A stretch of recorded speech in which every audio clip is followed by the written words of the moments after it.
आपके गले पे चाकू किसने रखा है कि आपको वंदे मातरम गाना ही है? आज तक तो राष्ट्रीय गान के लिए आप फतवे दे रहे थे, कह रहे थे नहीं गाया जाएगा।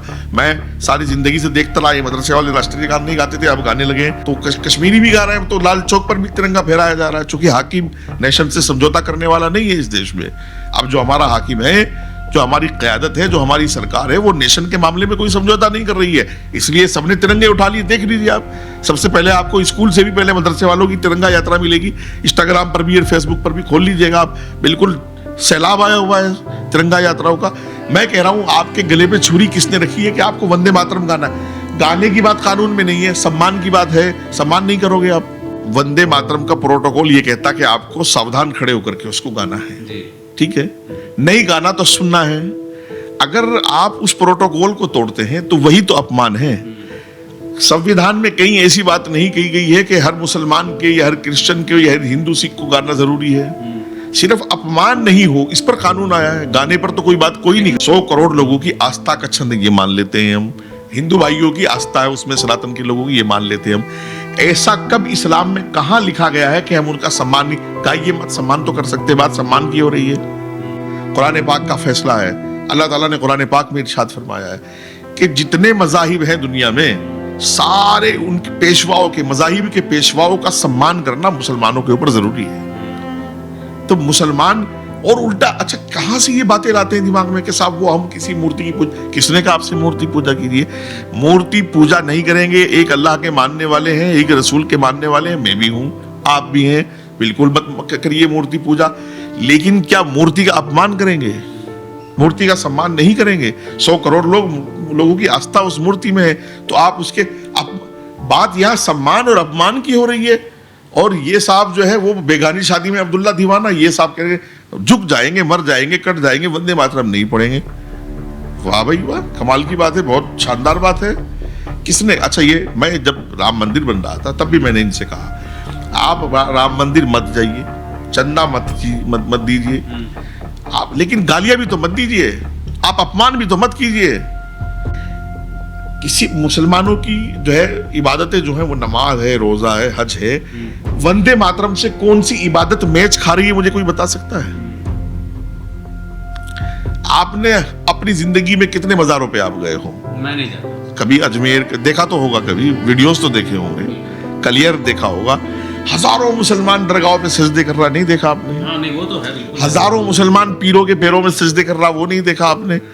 वंदे मातरम को अगर 1971 के संविधान में, एक्ट में थोड़ी चेंजेस करके सम्मान के अपमान में को प्रोटोकॉल में शामिल किया गया है, तो इसमें ये कहां है कि आपको इबादत करनी है? अगर किसी को ये एतराज है कि साहब हम जो है वो बहुत बड़े अल्लाह वाले हैं और हम नहीं गा सकते, तो आप सावधान तो प्रोटोकॉल में खड़े रह सकते हैं ना, खड़े रहिए। ये कौन सी जिद की बात है? ये क्यों है ये सब बातें कि साहब वो हम एक नमाज, कितना मुसलमान नमाजी हम जानते नहीं है? मुसलमान कितना हाजी है, कितना ईमानदार है, यतीमों को और बेवाओं को कितना बख्शने वाला है और कितना नशा छोड़ने वाला है। हजारों लाखों बोतलें इनके सुबह को जब झाड़ू देने वाले झाड़ू देते हैं, इनके मोहल्ले से शराब की निकलती है मुसलमानों। हाँ, कहते हैं हराम। अरे भाई वही तो मैं पूछ रहा हूँ इनसे, मैं इनसे वही तो पूछ रहा हूँ जो से ये फतवेबाजी। एक तो मुफ्ती अभी पगलेट भी तो है, पता नहीं कहाँ से किसने मुफ्ती बना दिया इनको। एक मुफ्ती तो कह रहा था कि वो कावड़ियों को पानी पिलाना भी हराम है, अभी फतवा दिया उसने 4 दिन पहले। क्या इस मुल्क में यही सब देखना बाकी रह गया हमारे लिए? अबे भाई, तुमको अगर इस मुल्क में ये फतवेबाजी करनी है और खिलाफत लागू करना चाहते हो और इस्लाम की हुकूमत लागू करना चाहते हो, तो ठीक है, पाकिस्तान में जाके मेहनत करो, इस पर बांग्लादेश में करो। आपने मजहब के नाम पर मुल्क बंटवा लिया, बात खत्म हो गई। वंदे मातरम को लेकर भारतीय जनता पार्टी कांग्रेस पार्टी के ऊपर काफ़ी ज़्यादा आक्रामक हैं। 15 अगस्त यानी इंडिपेंडेंस डे के दिन वो वीडियो भी काफ़ी ज़्यादा वायरल हो रहा है, जहां पर वंदे मातरम के 6 छंदों की जगह कांग्रेस दफ्तर में 4 छंद ही गाए गए थे। वीडियो कितना सही है कितना गलत, इसकी पुष्टि हम नहीं करते हैं, लेकिन आरोप ये लग रहा है कि जब 4 छंद पूरे हो गए तभी कांग्रेस की नेता सोनिया गांधी ने वंदे मातरम बंद करवा दिया। उसके बाद से राजनीति गलियारों में उफान पर है। इसी पर हमारे साथ बात करने के लिए मुफ्ती वजाहत कासमी जी हैं। एक सवाल ये भी उठता है कि मुसलमान वंदे मातरम नहीं गाता है, लेकिन जो नया कानून आया है इसके अनुसार सबको वंदे मातरम गाना पड़ेगा। तो सबसे पहले तो मेरा सवाल आपसे ये है मुफ्ती साहब कि ये कांग्रेस के अंदर क्या चल रहा है? क्यों ये वीडियो आया कि जहाँ पर 6 छंदों की जगह सिर्फ 4 स्टेंजा गाए गए थे? देखिए, राष्ट्रीय गीत है वंदे मातरम, और वंदे मातरम को 150 साल जो है वो मुकम्मल हो गए हैं। और खुशी की बात ये रही कि पार्लियामेंट के दोनों पटलों पर, दोनों सदनों में, लोकसभा राज्यसभा में बिल पास होकर के माननीय महामहिम महोदया ने उसको बिल को मंजूरी भी दे दी है। और देश में एक बड़े कानून में संशोधन हुआ है 1971 में, राष्ट्रीय ध्वज, राष्ट्रीय गान के सम्मान के अपमान पर कानून बना था। अब उसमें राष्ट्रीय गीत को शामिल कर दिया गया है। तो अब राष्ट्रीय गान, तिरंगा, राष्ट्रीय गीत, राष्ट्रीय ध्वज, ये 3 चीजें हो गई हैं। और अब संशोधन ये है कि जैसे राष्ट्रीय गान और तिरंगा के अपमान पर देश में कानून था, अब राष्ट्रीय गीत के अपमान पर भी देश में कानून हो गया है। और राष्ट्रीय गीत को राष्ट्रीय गान के बराबर प्रोटोकॉल, राष्ट्रीय ध्वज के बराबर प्रोटोकॉल मिल गया है। लोगों में खुशी की बात है, चूंकि वंदे मातरम एक इनकलाबी गीत रहा है। अच्छा, एक्ट में पहले भी और संशोधन के बाद भी गाने का कोई जिक्र कहीं नहीं है। बात सम्मान के अपमान की है, बात प्रोटोकॉल की, सिस्टम की। देखिए, जब हम लोग स्कूल पढ़ते थे, आपको याद होगा, तो सुबह प्रेयर प्रार्थना हम अपने अपने हिसाब से, हर जगह की अपनी होती है।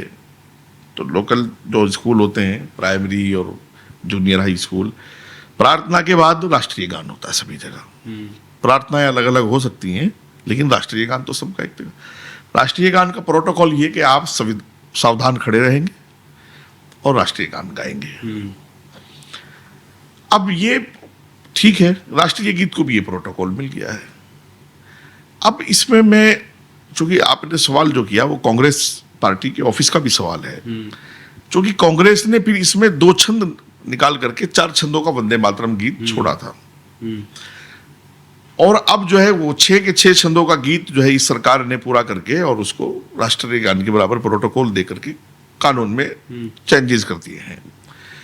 जो कुछ कांग्रेस के ऑफिस में हुआ, इसकी उम्मीद देश को थी या नहीं थी, लेकिन मुझे थी।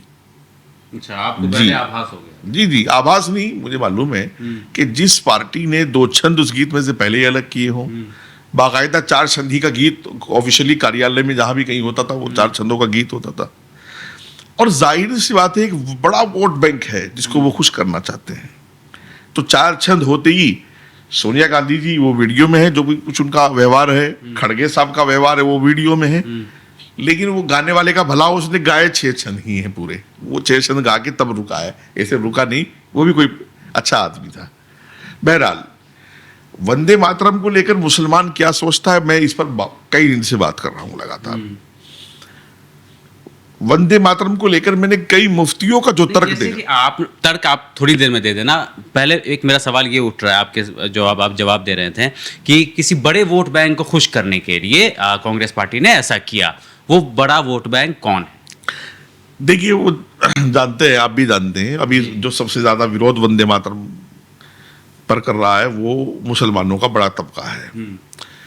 और जाहिर सी बात है कि मुसलमान जो है वो बड़ी तादाद में, 100 के 100% तो नहीं, बड़ी तादाद में हमेशा कांग्रेस के भरम में या कांग्रेस की बी टीमों के भरम में रहा है।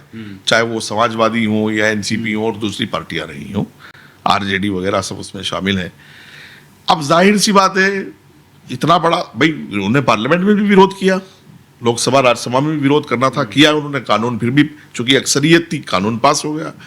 अब जाहिर सी बात है, प्रैक्टिकली भी उनको फौरन दिखाना था उसका, अपोजिशन में बैठ करके पूरा अपोजिट होना। अब ये इतना सेंसिटिव मैटर है कि राष्ट्र से जुड़ा हुआ मैटर है, देश से जुड़ा हुआ मैटर है, किसी मजहब धर्म से जुड़ा हुआ नहीं है, अपनी माटी से जुड़ा हुआ मैटर है।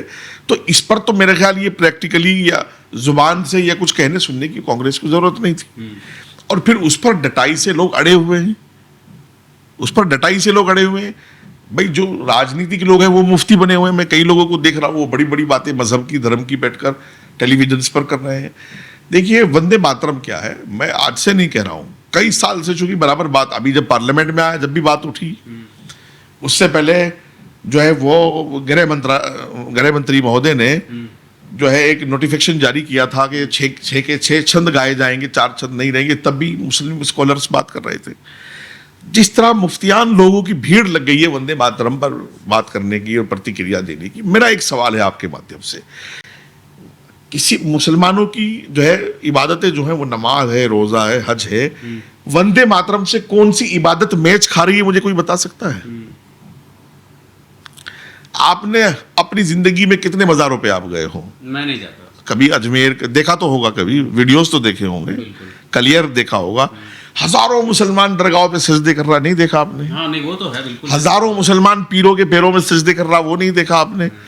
वंदे मातरम को अगर 1971 के संविधान में एक्ट में थोड़ी चेंजेस करके सम्मान के अपमान में को प्रोटोकॉल में शामिल किया गया है, तो इसमें यह कहां है कि आपको इबादत करनी है? मूर्ति पूजा का जिक्र आ जाता है वंदे मातरम के अंदर। कहा जाता है कि वंदे मातरम जो लिखा गया था वो दुर्गा माता को मतलब एक तरीके से उनको इसमें रख करके, हाँ एक छंद में, तो इसीलिए सिर्फ 4 छंद रखे गए थे और 2 छंद जो रखे जा रहे हैं वो बीजेपी डिवाइड एंड रूल करके वापस लाना चाहती है कि मुसलमान हिंदू में फिर से बटेंगे ताकि वोट हम वापस ले सकें। अच्छा मुझे बताइए, वंदे मातरम का प्रोटोकॉल ये कहता कि आपको सावधान खड़े होकर के उसको गाना है, ठीक है, नहीं गाना तो सुनना है।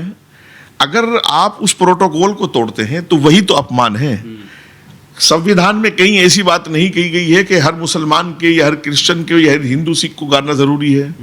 सिर्फ अपमान नहीं हो इस पर कानून आया है, गाने पर तो कोई बात कोई नहीं कर रहा है। वो तो कह रहे हैं कि थोपा जा रहा है ना जबरदस्ती वंदे मातरम। जनगण मन है, सभी लोग शान से गाते हैं, हिंदुओं मुसलमानों, किसी को कोई आपत्ति नहीं, आप किसी पर थोप नहीं सकते ना। अच्छा, इस्लाम के किस हदीस में या इस्लाम कुरान में ये किस मुफ्ती ने कभी फतवा लिखा हो कि आप किसी, अगर मैंने आपकी बात को मैं पानी दे देता हूं कि वो एक जो है धार्मिक छंद है, उसको मान लेते हैं हम, 100 करोड़ लोगों की आस्था का छंद ये मान लेते हैं हम, हिंदू भाइयों की आस्था है उसमें, सनातन के लोगों की ये मान लेते हैं हम, ऐसा कब इस्लाम में कहां लिखा गया है कि हम उनका सम्मान नहीं? कहा ये मत सम्मान तो कर सकते, बात सम्मान की हो रही है।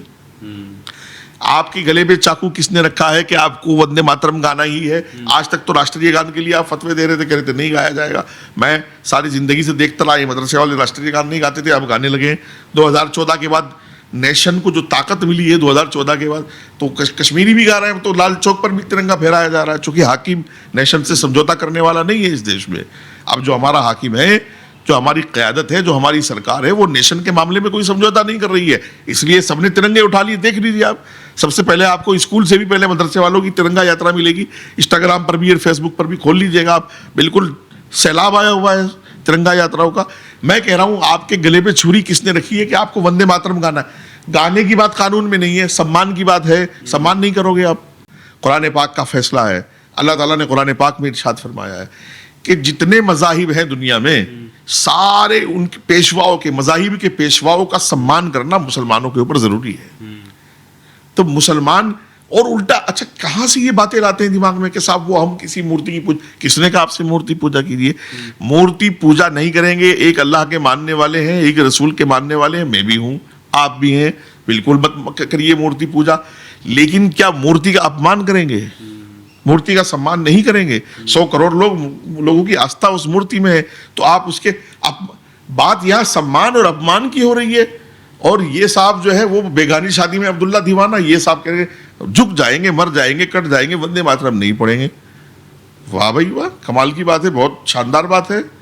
किसने, अच्छा ये मैं जब राम मंदिर बन रहा था तब भी मैंने इनसे कहा आप राम मंदिर मत जाइए, चंदा मत दीजिए आप, लेकिन गालियां भी तो मत दीजिए, आप अपमान भी तो मत कीजिए। भाई बात सारी सम्मान और अपमान की।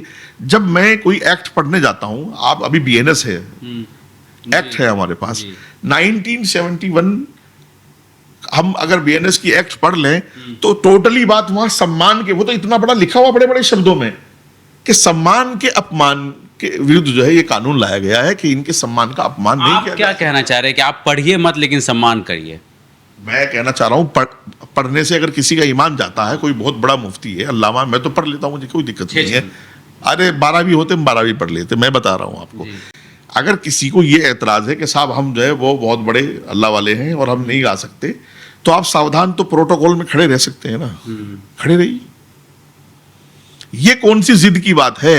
ये क्यों है ये सब बातें कि साहब वो हम एक नमाज, कितना मुसलमान नमाजी हम जानते नहीं है, मुसलमान कितना हाजी है, कितना ईमानदार है, यतीमों को और बेवाओं को कितना बख्शने वाला है और कितना नशा छोड़ने वाला है। हजारों लाखों बोतलें इनके सुबह को जब झाड़ू देने वाले झाड़ू देते हैं, इनके मोहल्ले से शराब की निकलती है मुसलमानों की। हाँ, वो कहते हैं हराम है। अरे भाई वही तो मैं पूछ रहा हूँ इनसे, मैं इनसे वही तो पूछ रहा हूँ जो से ये फतवेबाजी। एक तो मुफ्ती अभी पगलेट भी तो है, पता नहीं कहाँ से किसने मुफ्ती बना दिया इनको। एक मुफ्ती तो कह रहा था कि वो कावड़ियों को पानी पिलाना भी हराम है, अभी फतवा दिया उसने 4 दिन पहले। क्या इस मुल्क में यही सब देखना बाकी रह गया हमारे लिए? अबे भाई तुमको अगर इस मुल्क में ये फतवेबाजी करनी है और खिलाफत लागू करना चाहते हो और इस्लाम की हुकूमत लागू करना चाहते हो तो ठीक है, पाकिस्तान में जाके मेहनत करो इस पर, बांग्लादेश में करो। आपने मजहब के नाम पर मुल्क बंटवा लिया, बात खत्म हो गई। अब इस मुल्क में ये फितना क्यों कर रहे हो बैठ करके कि कावड़ को पानी पिलाना हराम है और वंदे मातरम हराम है और नाजायज है? भाई किसने कहा तुमसे कि तुम वंदे मातरम गाओ? प्रोटोकॉल का सम्मान तो करोगे कि नहीं करोगे? या अपमान करने की आदत पड़ गई है तुमको? मैं ये कहना चाह रहा हूं। अच्छा साहब, हम एक अल्लाह की इबादत करते हैं, 24 घंटे शिर्क कर रहे हो तुम लोग। दरगाहों के हालात जा करके देख लो, जिना से लेकर के नशे तक सारी मुसीबतें दरगाहों में हैं। किसी दरगाह पे चलो जहां भी, मैं दिखाता हूं आपको। करप्शन कौन सा ऐसा काम है? मैं लंबी हो जाएंगी बातें अगर मैं बहुत बातें करूंगा। आप कह रहे हैं कि सारा गुनाह कर रहा है मुसलमान, लेकिन फिर जब बात वंदे मातरम की आती है, राष्ट्र के मामले में लड़ेगा, राष्ट्र के लिए लड़ेगा। और सिलेक्टेड चीजें इन्होंने अपना ली है। मैंने कई ऐसी चीजें देख ली कि भ्रमित करते हैं, झूठ बोलते हैं और डटाई से झूठ बोलते हैं।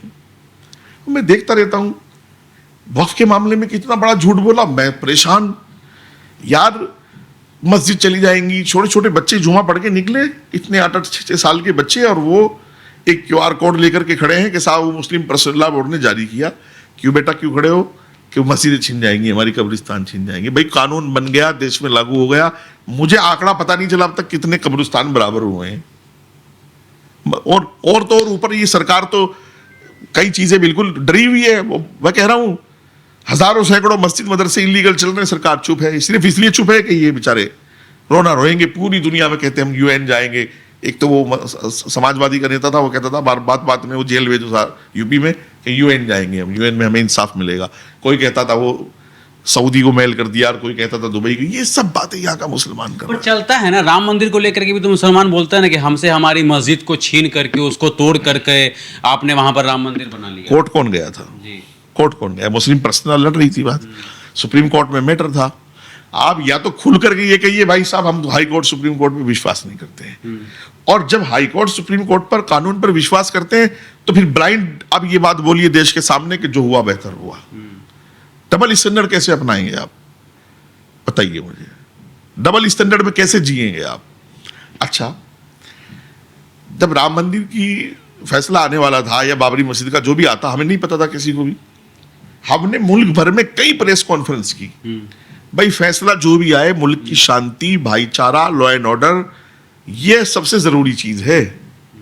मुसलमान ने भी हाँ की और हर किसी मुस्लिम लीडर ने बयान भी दिया कि कोर्ट का फैसला हमें मंजूर रहेगा। बड़े मदनी साहब, छोटे मदनी साहब, सबने।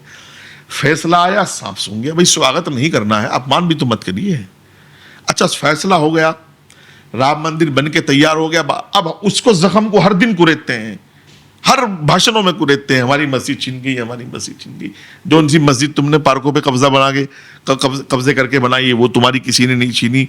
बिजली चोरियों से चलाते हो वो तुम्हारी कोई नहीं छीन रहा। अरे भाई मस्जिदों के हालात क्या हैं? शराबी कबाबी तुम्हारे मस्जिदों के सदर बने हुए हैं। हर जुमे का ईद का चंदा सब खाया जा रहा है। करप्शन दुनिया भर का है। बगैर किसी नक्शे के 5-5 मंजिलें तुमने मस्जिद खड़ी कर दी, सिर्फ वो जुमे को भरती हैं। क्या हो रहा है मस्जिदों में, मदरसों में? मुझे पता नहीं कि मैं अनजान हो गया। अरे भाई मैं इन्हीं से निकला हुआ हूँ, इसलिए इनको मेरे सामने थोड़ा सा ठीक से रहना चाहिए। और राष्ट्रवाद के मामले में इस तरह की टिप्पणी जो ये मुफ्ती कर रहे हैं ना, इन पर कार्रवाई होनी चाहिए। राष्ट्रवाद पर इस तरह की टिप्पणी नहीं करनी चाहिए। अच्छा जोड़ भी तो देखिए आप, वंदे मातरम है, सावधान खड़े रहना है, प्रोटोकॉल है भाई। नमाज है, हमें वजू करनी है साहब, और फिर जो है नियत बांधनी है, रुकू करना है, सजदा। इबादत का अपना प्रोटोकॉल है। जगह भी साफ हो, आदमी भी साफ हो, पढ़ने वाला भी पाक हो। नमाज का अपना प्रोटोकॉल है, इबादतों का अपना प्रोटोकॉल है। इनके मुंह सिल जाते हैं जब ये पीर अपने पैरों में औरतों को भी झुका रहे होते हैं। औरतों को मैंने देखा अपनी आंखों से, जवान जवान लड़कियां आकर के पीरों के पैर छू रही होती हैं। जवान जवान लड़कियां मज़ारों पे चादरें चढ़ा रही होती हैं और औरत और मर्द सब एक दूसरे को घस्से मार रहे होते हैं, सब शरीयत इनकी गई है। कोई बात नहीं करेगा शरीयत की, इन्होंने अपनी सिलेक्टेड शरीयत बनाई हुई है। वंदे मातरम पर आके इनका ईमान खत्म। शराब पीने से, सूद खाने से, यतीमों की जमीन कब्जा करने से, बेवाओं के घर कब्जा करने से इनका ईमान मजबूत, और वंदे मातरम गाएंगे ईमान खत्म।